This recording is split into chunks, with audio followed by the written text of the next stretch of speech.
Hello. हम लोग ये साहित्य में कला चैप्टर चल रहा था जिसमें महाभारत के बारे में हम पढ़ चुके थे। और अगला जो है वो हम पढ़ेंगे रामायण। महाभारत के बारे में हमने जो पढ़ा था, महाभारत में क्या क्या इम्पोर्टेंट है एक बार फिर से देखते हैं उसको। उसमें रूप बताए, जो काल हमने पढ़ा था महाभारत का 400 ईसा पूर्व पढ़ा था। जो महाभारत में 19 प्रकार के रूप बताए गए हैं। इसमें एक सत्यवान से संबंधित कथा है जिसमें सत्यवान को चित्राशव, क्योंकि वह मिट्टी के घोड़े बनाता था, इसके कारण इस नाम से बचपन में जाना जाता था। चित्राशव नाम से सत्यवान को जाना जाता था।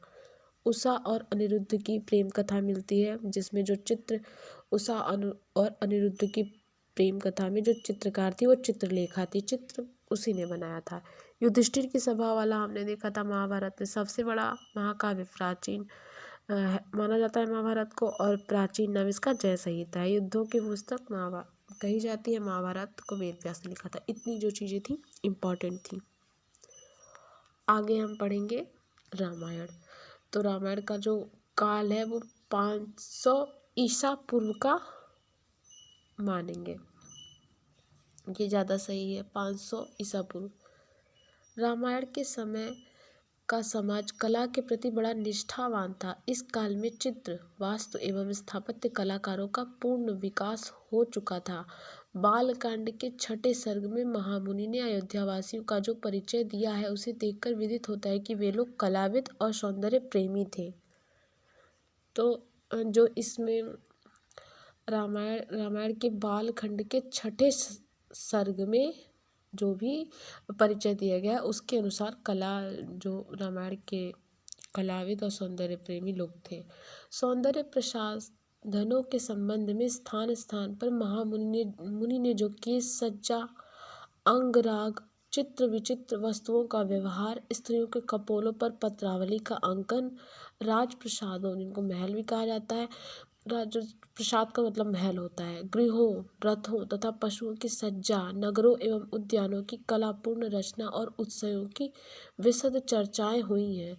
उपरोक्त बातों से स्पष्ट होता है कि तत्कालीन समाज की कला तथा सौंदर्य के प्रति हार्दिक अभिरुचि थी।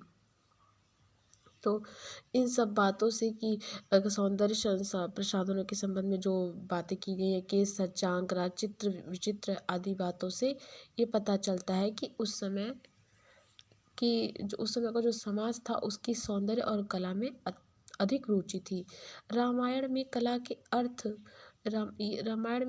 अर्थ में शिल्प का शब्द का प्रयोग हुआ है, जिसके अंतर्गत गीत, नृत्य, वाद्य, चित्रकर्म आदि सभी ललित कलाओं का अंतर्भाव किया गया है।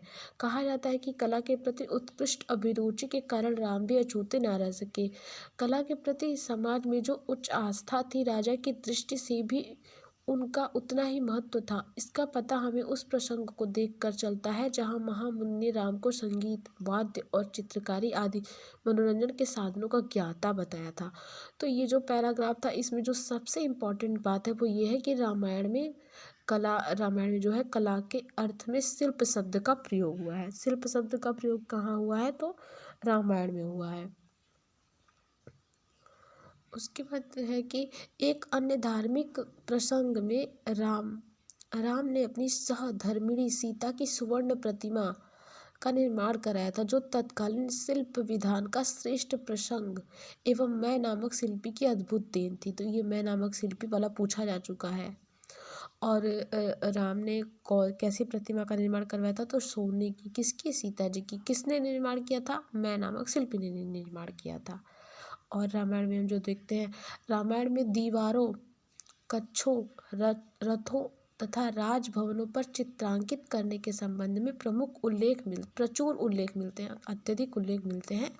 रावण का पुष्पक विमान चांदी तथा मूंगे के पक्षियों, भली भांति के रत्न सर्पों, रत्नों, हेम पक्षों से विभूषित था। इस प्रकार दृष्टि और मन को सुख देने वाले और आश्चर्यचकित कर देने वाले नाना प्रकार के दृश्य अंकित थे, और अगल बगल में उनकी शोभा बढ़ाने वाले पेड़ बूटों के चित्र अंकित थे। तो यहाँ पे रामायण में जो दीवारों और भवनों पर भी कुछ चित्र मिलते हैं। रावण की पुस्तक विमान पर भी चांदी व मूंगे के पक्षियों का जो है चित्र मिलता है। रत्न सर्पों और हेमपक्षों का भी चित्र मिलता है। इसी प्रकार रामायण के सुंदरकांड और लंका कांड में चित्रकला के संबंध में भी लिखा है। तो रामायण के जो सुंदरकांड और लंका कांड है उसमें जो है चित्रकला के संबंध में लिखा है। और ऊपर बालकांड के ऊपर हमने पढ़ा था कि बालकांड के छठे सर्ग में जो इससे ये पता चलता है कि वहाँ के लोग जो थे कलाविद और सौंदर्य प्रेमी थे। और यहाँ पे सुंदरकांड और लंका कांड मतलब 3 कांड जो है वो कला से कुछ उनका जो सिमिलैरिटी कला से होती है वो ये है, वो बालकांड है, सुंदरकांड और लंका कांड। जिसमें से हम लोग सुंदरकांड और लंका कांड में क्या देखते हैं कि रावण की लंका में सीता की खोज करते समय हनुमान को एक चित्रशाला और चित्रों से सुसज्जित कई क्रीड़ागृह देखने को मिले थे। तो सुंदरकांड और लंका कांड में हनुमान को एक चित्रशाला देखने के लिए मिली थी, ऐसा वर्णन मिलता है। रामायण में उल्लिखित चित्रशाला गृहाणी से भी प्रतीत होता है चित्रशाला गृहाणी से भी प्रतीत होता है कि उस समय अनेक प्रकार की चित्रशालाएं थीं और रावण की चित्रशाला अपने युग की विख्यात चित्रशालाओं में थी। तो जो रावण की चित्रशाला है वो बहुत विख्यात थी। और चित्रकला गृहिणी में ऐसा लिखा हुआ प्रतीत होता है। ये चित्रशालाएं व्यक्तिगत, सामाजिक और राजकीय आदि अनेक प्रकार की थी। बाली और रावण का शव ले जाने के लिए जो पालकियाँ बनवाई गई थी उनमें चित्र सज्जा का अद्भुत वर्णन है। तो यहाँ पे जो बाली और रावण का शव ले जाने के लिए पालिका है उन पर भी चित्र देखने के लिए मिलता है। कैकेयी के राज्य प्रसाद एवं राम के राज्य प्रसाद में अनुपम भित्ति चित्र उत्कीर्ण थे। वह उस युग में हाथियों के मस्तिष्कों पर एवं रमणियों के कपोलों पर सुंदर चित्र रचना होती थी। तो जो कैकेयी का भवन था, कैकेयी जिसमें रहती थी और राम जिसमें रहते थे, दोनों में ही भित्ति चित्र उत्कीर्ण किए गए थे तथा उस युग में हाथियों के मस्तकों यहाँ पे होना चाहिए, मस्तकों और रमणियों के कपोलों पर सुंदर चित्र रचना होती थी।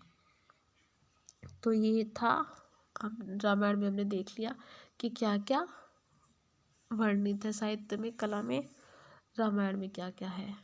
इसमें जो इम्पोर्टेंट हमने देखा कि जो मैं नामक शिल्पी ने उसकी प्रतिमा बनाई थी सीता जी की, वो इम्पोर्टेंट हो जाता है। सुंदरकांड, लंका कांड और बालकांड जो है वो कुछ चित्रकला से साम्य रखते हैं, चित्रकला का कुछ कुछ उसमें मिलता है।